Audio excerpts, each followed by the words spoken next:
अपने इंस्टीट्यूट अभियान 40 जयपुर में बहुत बहुत स्वागत। आईएएस बैच जो चल रहे हैं, आरएस के बैच चल रहे हैं। अब हम साइंस की बात कर रहे थे। साइंस में हमने पिछले यूनिटों में अम्ल सार की बात कर ली थी। अब हम आगे और बढ़ेंगे।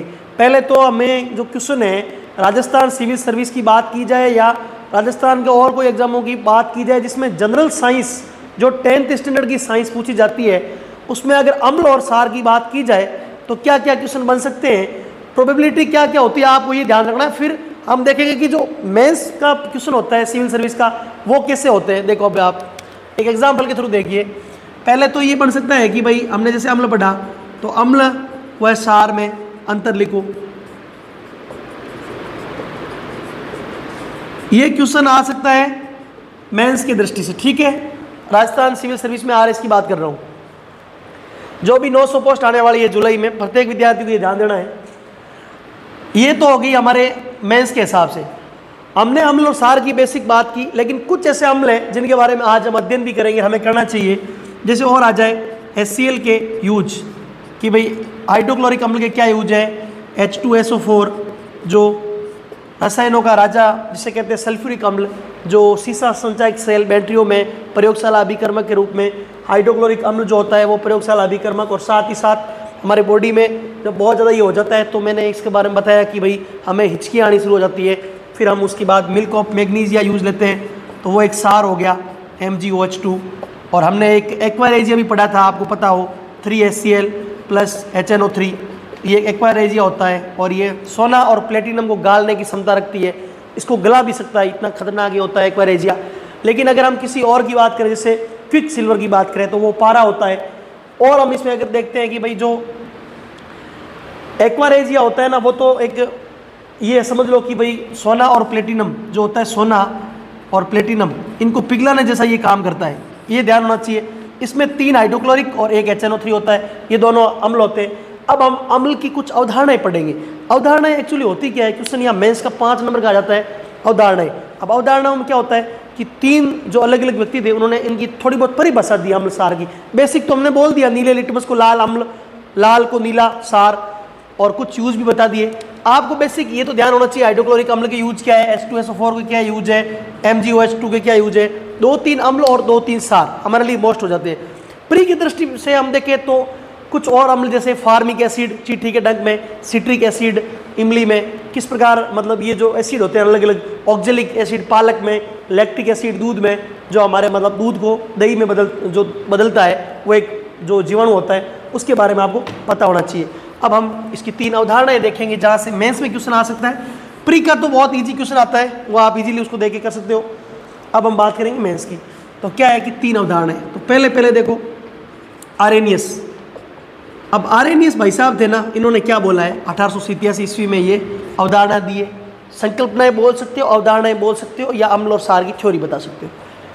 आरेनियस भाई साहब ने ये बताया कि जलीय विलयन में H+ देते हैं, जलीय विलयन में H+, हाइड्रोजन आयन जो देते हैं, हाइड्रोजन आयन बहुत जल्दी कर देते हैं, तो वो क्या होते हैं, अम्ल, ठीक है। लेकिन अगर जलीय विलयन में OH- देते हैं बहुत जल्दी, तो वो होंगे सार। तो जलीय विलयन में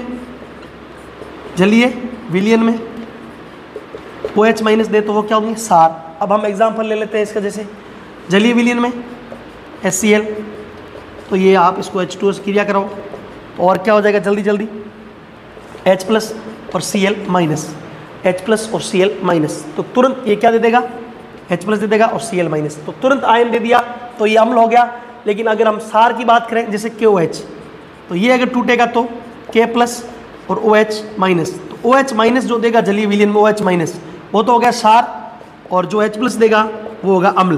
2 ही चीज़ ध्यान रखनी है, H+ जलीय विलयन में देगा, हाइड्रोजन प्लस आयन देगा तो अम्ल हो गया, और OH- अम्ल देगा तो ये हो गया सार। बस इतना ही देखना, OH- देती सार। और ये अवधारणा यहाँ पर खत्म हो गई। अब भाई साहब कह रहे हैं कि कुछ कमी है क्या हो, ये AlCl3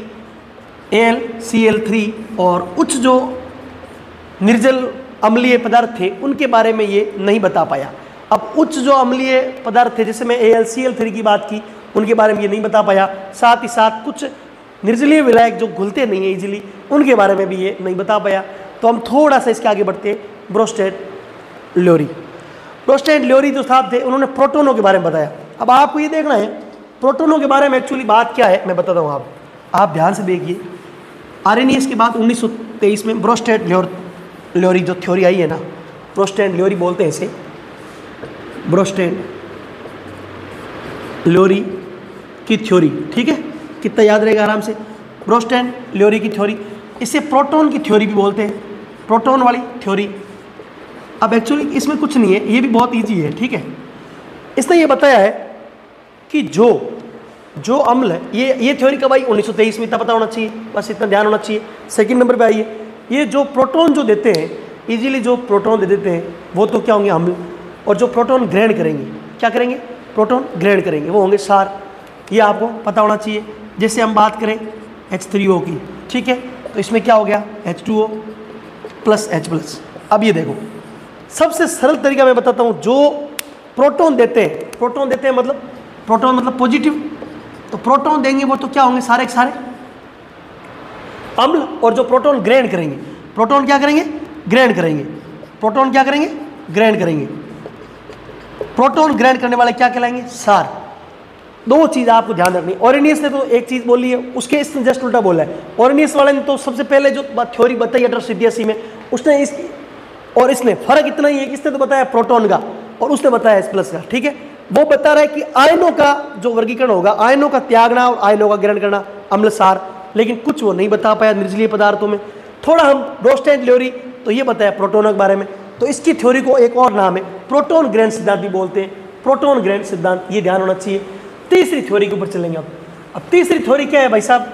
आप इसको आराम से देखिए, प्रत्येक विद्यार्थी, बहुत मस्त थ्योरी है। तो इनके जस्ट आगे आया लुईस। अब लुईस साहब थे ना, उनकी दिक्कत क्या थी? लुईस अम्ल थ्योरी। अब लुईस अम्ल क्षार थ्योरी में एक ही बात, इसमें ये भी 1923 में आई। उसके बाद जब कुछ कमियाँ ब्रोस्टेड साहब की रह गई, तो लुईस ने बताया कि भाई इलेक्ट्रॉनों को जो ग्रहण करना और इलेक्ट्रॉनों को त्यागना, दो चीज़। सबसे पहले वाले में हमने बात की, उसके बाद हमने प्रोटॉन की बात की, और फिर थर्ड में बात की इलेक्ट्रॉन की। अब इलेक्ट्रॉन वाले में क्या बात है? अगर इसने बोला है कि जो इलेक्ट्रॉन त्याग देगा और इलेक्ट्रॉन ग्रहण करेगा, इतना ध्यान होना चाहिए। तो इलेक्ट्रॉनों के बारे में व्याख्या किसने की? इलेक्ट्रॉन ग्रहण करने वाला और इलेक्ट्रॉन त्यागने वाला। इलेक्ट्रॉन ग्रहण करने वाला अम्ल, इलेक्ट्रॉन त्यागने वाला क्षार। ये बात किसने बोली? लुईस, 1923 में। तीसरी संकल्पना, 3 संकल्पना मैंने बताई। अब जैसे इसका एग्जांपल ले लो, BF3+, तो ये हो गया अम्ल। क्या हो गया? अम्ल। तो ये AlCl3 की जो व्याख्या सबसे पहले ऑरेनियस नहीं कर पाया, वो सारी व्याख्या लुईस साहब ने कर दी। तो इसने इलेक्ट्रॉनों के बारे में व्याख्या की। तो इलेक्ट्रॉनिक अवधारणा बोलते हैं। इलेक्ट्रॉनिक अवधारणा आपको ध्यान रखना, इलेक्ट्रॉनिक अवधारणा आ जाए तो लुईस अम्ल वाली लिखना है, प्रोटॉन की अवधारणा आ जाए तो सेकंड नंबर ब्रोस्टेड ल्योरी वाली लिखनी है, और आयनों वाली आ जाए तो ऑरेनियस लिखनी है, ठीक है। अब आप प्रत्येक विद्यार्थी तीनों को 5 नंबर में क्वेश्चन तैयार करके लाओगे, तीनों थ्योरी लिखोगे, अम्ल क्षार और इन तीनों की अवधारणाएं, ठीक है। इसके साथ अब हम कल पढ़ेंगे अगला topic. Thank you all of you.